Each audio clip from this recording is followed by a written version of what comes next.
Bueno, yo tengo acá, muy importante, los compañeros, Iván está ahí diciéndome que tengo aquí, si es que tengo que tener esta parte, Iván, no te preocupes, yo recibo tu información que me ayuda muchísimo. Esto nos lo dieron unos cantautores venezolanos, luchadores, Marconi García, del Movimiento por la Paz, Cero Violencia, muy importante porque yo recomiendo, él da unos teléfonos allí, quien quiera hacer contacto, bueno, me parece importante porque estos compañeros a través de la música también crean un instrumento importante. Y lo otro es el compañero Edgar Parra. Edgar Parra es un poeta, inspirador, Chávez por siempre y para siempre, nuestro guía, Liberemos a Caracas, Fidel o Juventud, y tiene varios de a la orden comandante. Y bueno, me parece bien estos compañeros, yo a Edgar Parra, igualmente a Marconi García, yo le agradezco muchísimo que hayan tenido la confianza de ustedes entregarme esto, de dármelo. Tengan ustedes la seguridad que siempre lo voy a mencionar, igual que los libros, que yo en la medida pues que puedo leerlos. Yo voy leyendo a veces simultáneamente 2 y 3 libros, ¿no? Y voy marcándolos, pero yo tengo que rayarlos. Yo lamentablemente, libro que no rayo no lo he leído. Y algunos dicen, bueno, lo daña. Bueno, depende. Yo lo asumo así, pues. Y ya tengo acá a mi invitado, y Omar Hurtado Rayusen. Omar, tú fuiste vicerrector académico de la Universidad Experimental. Que esos nombres experimental, una universidad tan antigua, tan antiquísima como la universidad, como es la institución pedagógica de formación, entonces le es experimental, ¿no? Experimental que, pero claro, eso fue el efecto remanente que nos quedó de una ley que fue producto de una imposición que se hizo con la intervención en el año de 1970, que yo recuerdo, pues nosotros estábamos en vivo ahí, pues, nadie nos va a contar eso, modificaron 2 artículos y de ahí crearon eso y la OXU, ¿no? Que fueron 2 estructuras para apoderarse de la estructura universitaria como parte de un plan. Y Omar, tú has sido profesor, además eres historiador, eres un intelectual venezolano, siempre en esa lucha, ¿no? Siempre comprometido. Estos días se ha dado un evento de carácter internacional muy importante donde ustedes hicieron una exposición. Toda revolución siempre, Omar, tiene 2 cosas fundamentales. Cambiar la estructura económica, porque marca la relación de la sociedad, donde se concentra y centraliza el capital y las relaciones de ello, y la otra tiene que ver con la educación como elemento del aparato reproductor. Sí, ¿por qué yo pienso de esta manera? ¿Por qué somos de esta manera? ¿Por qué analizamos y usamos unas lógicas de determinada manera? Y claro, a nosotros se nos impuso un modelo que fue el modelo tecnocrático, donde Luis Manuel Peñalver, que fue atajado por el viejo Luis Beltrán Prieto Figueroa, de viejo por querido, no por sus macróticas, o sea, porque tenía una oreja macrótica, el que tiene orejas grandes, como la que tengo yo, sino porque fue un defensor realmente de una educación liberal. Ese pensamiento de Freire, que para nosotros ha sido importante, y a ti te tocó esa responsabilidad. Yo quisiera que tú nos pudieras ayudar, porque estamos viviendo un momento bien interesante.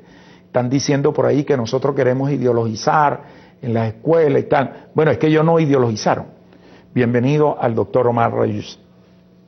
Muchas gracias, Eric, por esta nueva oportunidad. Realmente tus preguntas son no para 4 negros como me ofreciste, sino para una intervención mucho más extensa, una cadena presidencial. La educación es la iniciativa más enaltecedora que pueden emprender los grupos humanos con las más sólidas raíces históricas y las más comprometedoras proyecciones económicas y sociales. Eso es así desde que la humanidad es la humanidad. Y nosotros no suscribimos esas tesis que si prealgo, por ejemplo, prehistoria o prehispánica, eso es el lenguaje colonial que nosotros siempre hemos combatido.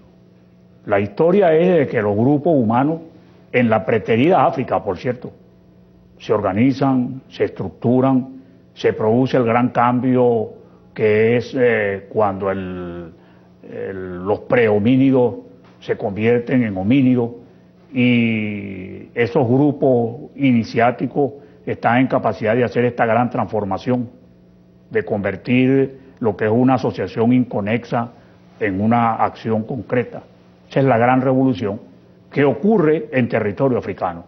Por eso nosotros tenemos ciertas reservas con la calificación de afrodescendiente, porque hasta Adolfo Hitler, tan vituperado por quienes inicialmente lo apoyaron, es un afrodescendiente. Menos mal que se murió, porque si estuviera vivo le daría un infarto, porque él juraba que era de una raza pura. La educación, en definitiva, arranca desde esos momentos. Y es la educación, como diría mi maestro Ramón Tobar, aloja en su seno una gran dicotomía contradictoria. Por un lado, está orientada, y eso es lo que tiene que ver con lo que tú has señalado, que nos impusieron un modelo en el que pareciera que nos desenvolvemos tan cómodamente que hasta repetimos las consignas del sistema. Eso tuvo que ver con el evento en el cual participamos con una invitación que nos honra de los grupos que hacen lucha social y lucha sindical. Esa dicotomía en un primer momento se orienta a preservar el orden establecido, de manera que la educación va siendo cada vez más, en mayor medida, el mecanismo para repetir y para imponer un concepto de sociedad.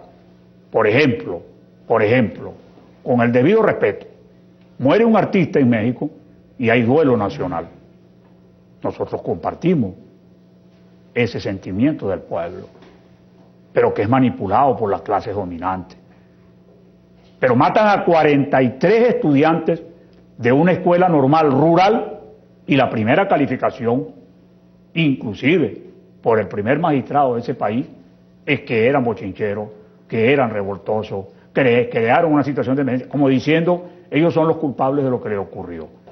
Ya ahora se identificaron los restos de uno, de 43, y se confirmó la bestial versión de que fueron asesinados brutalmente, que fueron incinerados y que sus restos fueron regados en un basurero. Pero el pueblo, el gobierno, ¿verdad?, el pueblo manipulado, el gobierno de esa república a la que tanto le debemos, no ha hecho todavía una condena bestial, porque hay una penetración de los elementos alóctonos orientados a desmembrar, a desmantelar lo que de conciencia nacional hay. Ese es un ejemplo de esa primera función de la educación. Parece que ayer o hoy, no estoy muy seguro, el primer magistrado de ese país iba al Estado asolado por esa tragedia, porque esa es una tragedia, pero iba a promocionarlo como centro turístico, que es un mecanismo de distorsión de las relaciones con el entorno.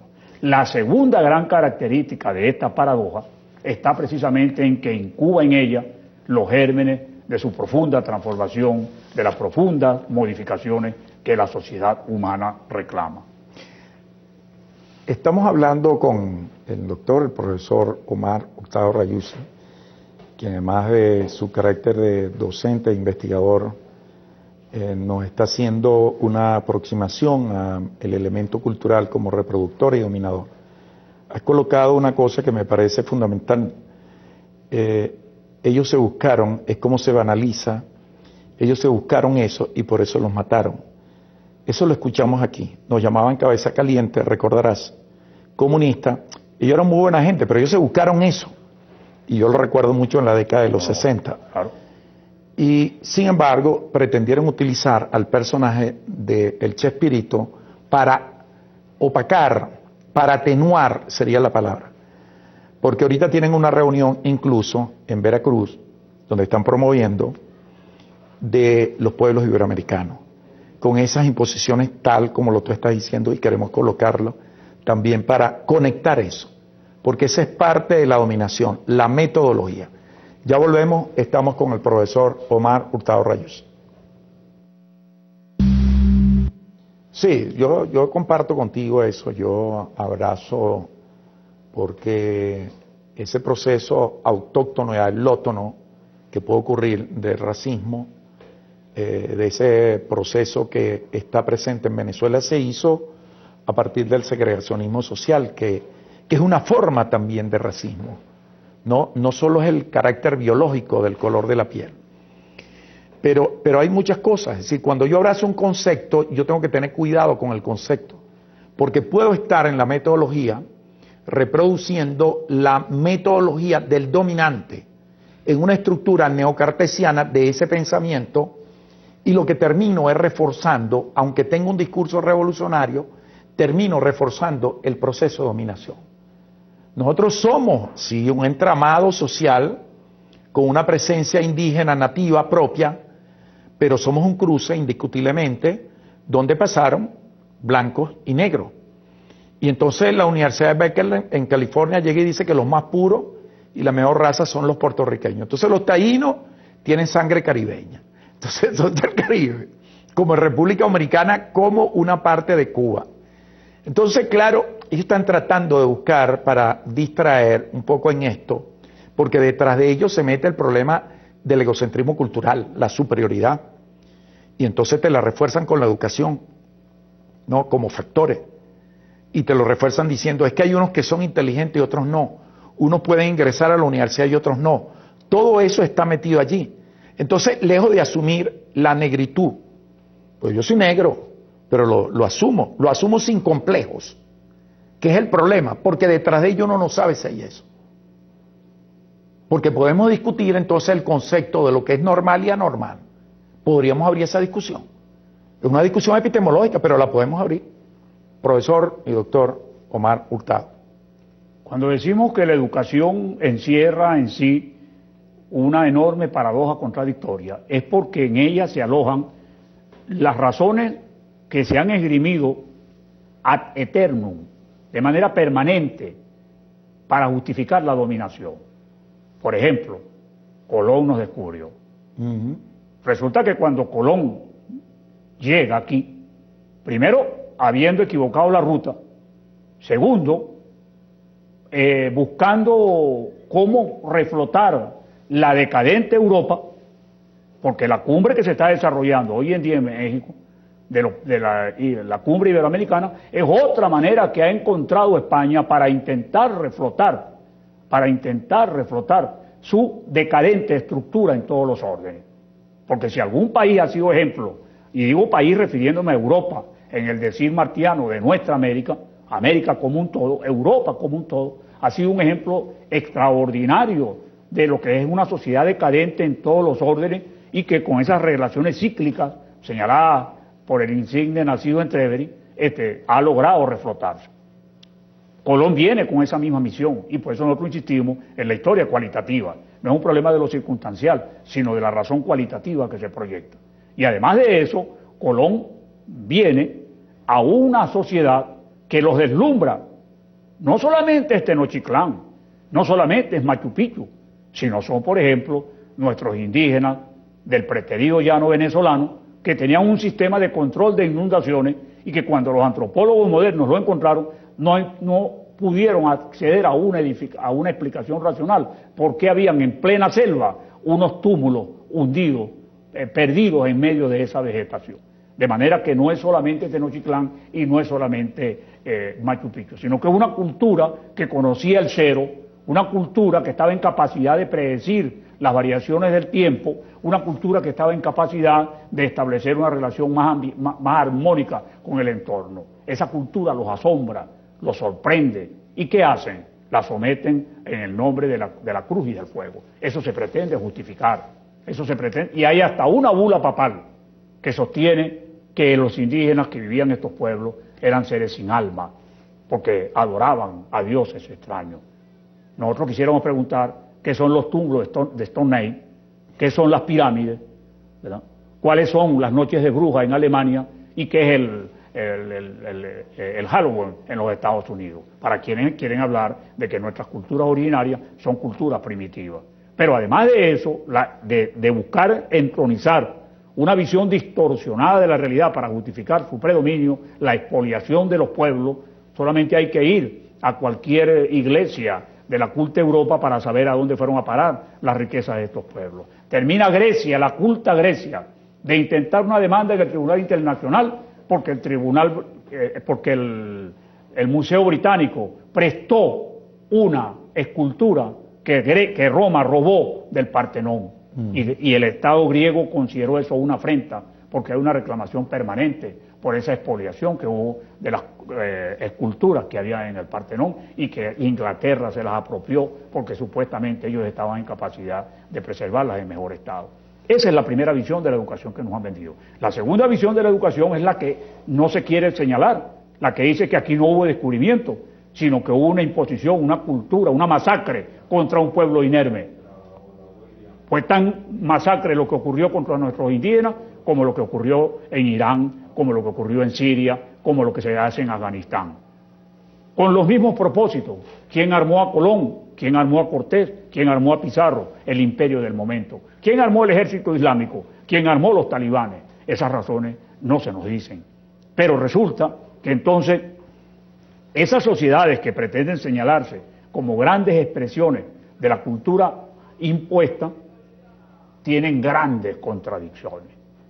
Por ejemplo, tú hablabas del racismo, la imposición de una manera manipulada de la relación entre los grupos humanos, denunciada hasta por Juan XXIII, denuncia que fue recogida por Francisco recientemente, refiriéndose a los migrantes africanos que mueren en el Mediterráneo frente a la indolencia de las potencias de la culta Europa. Entonces, cuando Juan XXIII convoca al Concilio Vaticano II, dice: el mundo está sediento de justicia y de paz, pero no hay paz si no hay justicia social. Lo dice ese Papa que nos dicen que es el Papa bueno. Entonces, esas sociedades que se pretenden imponer a través de la manipulación mediática, a través del control de los grandes medios de incomunicación, porque solo venden una razón de ser, que es la de ellos, tienen grandes contradicciones. Por ejemplo, ayer, los Estados Unidos, 20 grandes ciudades, Nueva York, Chicago, Berkeley, la que tú terminas de nombrar, fueron sacudidas por protestas por la imposición del racismo en este joven que mataron en Ferguson con 12 tiros, y el gran jurado, manipulado por el fiscal blanco, no encontró razones para enjuiciar a un policía blanco que mató a un ciudadano desarmado. También ocurrió en Nueva York, donde un policía blanco asfixió a un ciudadano negro. También termina de ocurrir anteayer en Nueva York, donde un policía blanco mata a un ciudadano indefenso, que el mismo alcalde de Nueva York, blanco, por si acaso, dice que fue un asesinato sin justificación. El mismo alcalde blanco de Nueva York está casado con una negra y a sus hijos los ha instruido, lo dijo en una declaración, diciéndole: cuando a usted lo detengan, pongan las manos en alto. No busque tocar el celular, no haga ningún movimiento extraño. Recuerde que usted es negro. Si usted fuera blanco, pudiera tener cualquier riesgo. El alcalde de Nueva York, por si acaso. Entonces nosotros decimos: ¿de dónde sale esa cultura? Es una cultura impuesta. ¿Qué pueden hacer los pueblos? Rebelarse frente a eso. ¿Cuál es la importancia que tiene el evento por la descolonización de la educación que tú señalabas anteriormente? Se trataron esos aspectos. Me gustaría que lo pudiéramos desarrollar más en el próximo segmento. Nosotros estamos conversando en esta construcción argumentaria, además de estudio, porque es un elemento inductor también al estudio, a la reflexión, para apropiarnos de argumentos en defensa de la revolución, lo que nos está pasando, porque no es solamente que nos den vivienda que nos toca por derecho o educación, como hablábamos con nuestro invitado anterior, sino que también es precisamente asumir un nivel a través de la memoria de un camino hacia la conciencia histórica, el para sí, una condición de clase. Ya volvemos para seguir hablando con el doctor Omar Hurtado Rayuza. Bueno, nosotros continuamos acá en esta reflexión muy importante porque es una construcción a aproximarnos, a tener una comprensión de lo que estamos viviendo. Porque es que de repente uno le preocupa, y Omar Hurtado Reyes, como investigador, como analista además, a uno le preocupa porque alguna gente usa las mismas herramientas dentro de la lógica del pensamiento dominante para tratar de justificar supuestamente un proceso de cambio. Entonces, cuando lo hace en la praxis, uno se da cuenta que el resultado es que refuerza lo dominante. Entonces, ese sí sabe para dominarnos. Entonces, tú ves para justificar una cosa bajo la justificación de lo posmoderno, entonces no está Simón Rodríguez, pero está Morán o Morín, depende si lo quieres decir en el lenguaje de Dumas o Cervantes, que es el castellano, el Dumas es el francés. Entonces, sí está. Y uno dice, ya va, un momentico. ¿Y por qué no está ni siquiera a un hermano que tenemos aquí al lado, a Paulo Freire? ¿Por qué no está Prieto? ¿Por qué no está incluso San, que también cuestionó un modelo? ¿Por qué no está Cecilio Acosta? ¿Por qué no están pensadores nuestros? ¿O es que yo sigo como un iconodúlico rindiéndole culto al pensamiento centroeuropeo? ¿No habrá algo de eso detrás de esto? Por eso es muy importante lo que estamos hablando, porque también estamos viviendo ese proceso de cuestionamiento. Profesor Omar Hurtado. Recientemente un excelente investigador y también hermano pigmentario,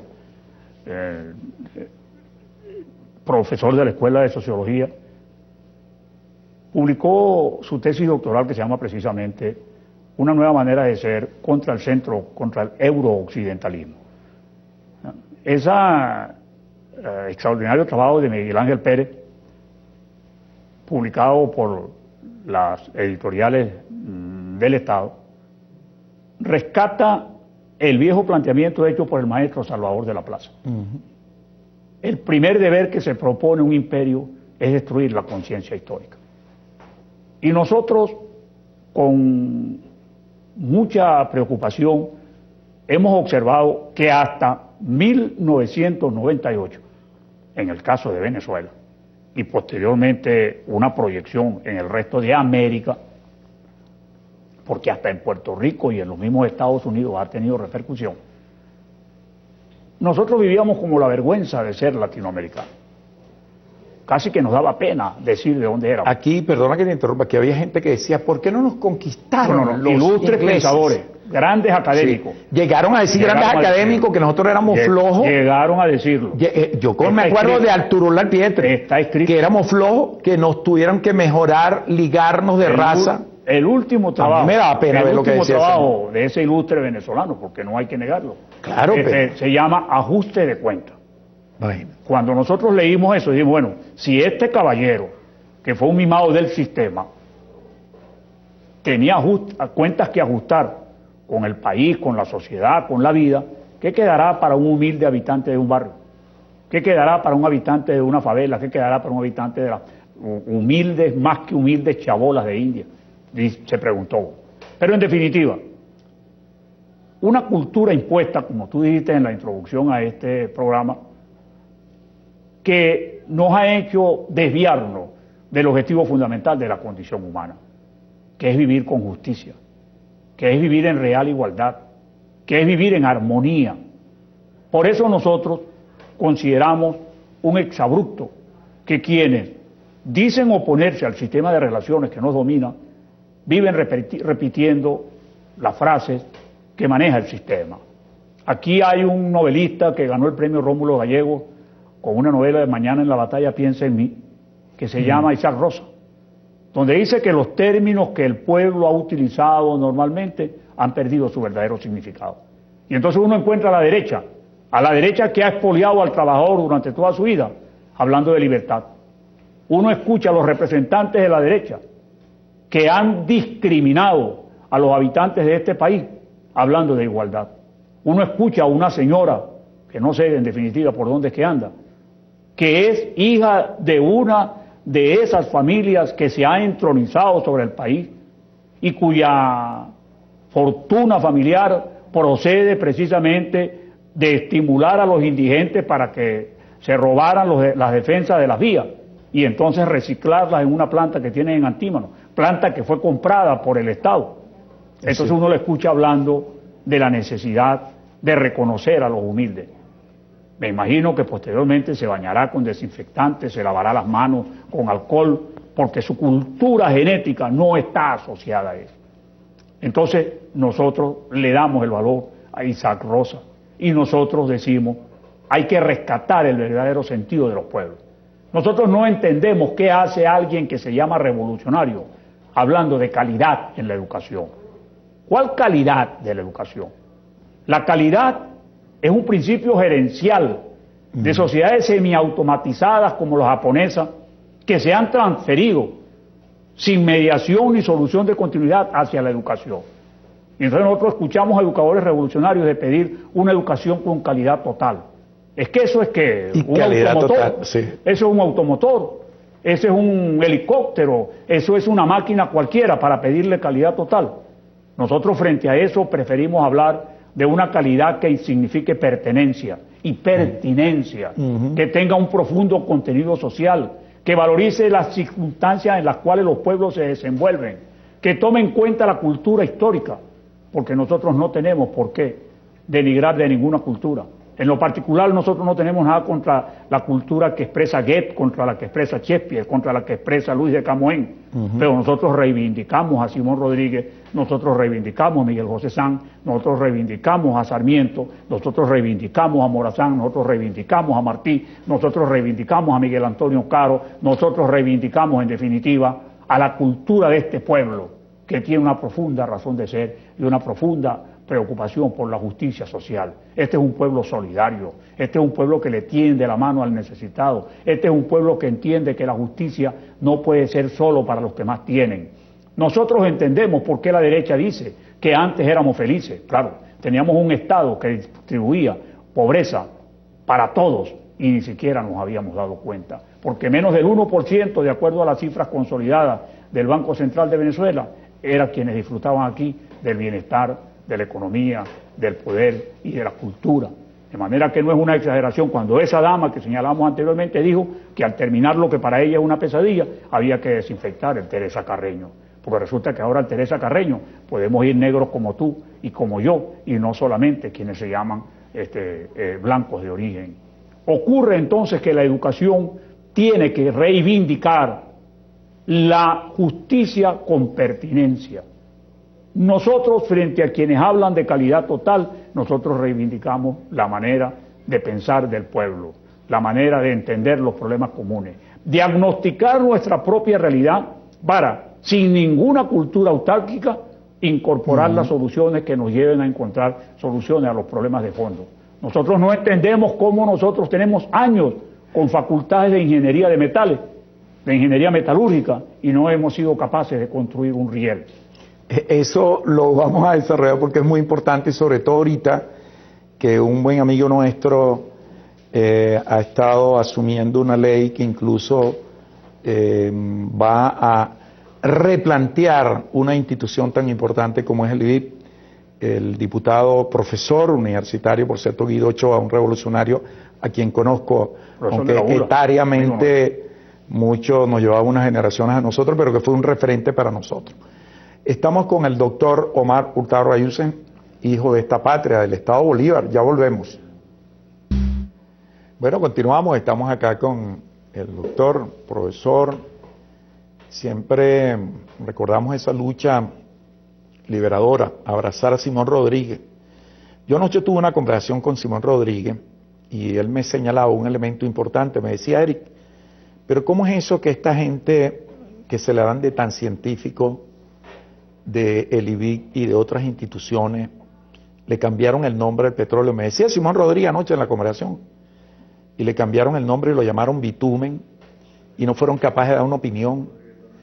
Y me decía después, Eric, no sé, haz algo. No fueron capaces de construir un taladro durante 80 años, tenían que dárselo a Schlumberger, tenían que dárselo a Emerald Palmer. Pero bueno, y si van a hacer un mantenimiento de un taladro, entonces era, o de un pozo, era Becker o Baker, en shakespeariano o en el lenguaje nuestro castellano. ¿De qué me hablan, profesor? Bueno, insistimos en la gran bandera que significa la educación. Y allí yo quiero, al margen de cualquier otro planteamiento interesado, reivindicar la propuesta del presidente Chávez, cuando señaló que la primera bandera de esta revolución tenía que ser educativa. Y entonces se han dado una serie de planteamientos que por supuesto no son fáciles de entender. Por ejemplo, ¿cómo entender que un obrero pueda votar por un rector universitario? Eso no lo va a entender nunca la derecha, ni lo va a aceptar, y no solamente la derecha, sino compañeros nuestros que nos acompañaron hombro a hombro en una lucha por la autonomía, en una lucha por la libertad de cátedra, en una lucha por el derecho a la educación. Qué curioso que países que han sido señalados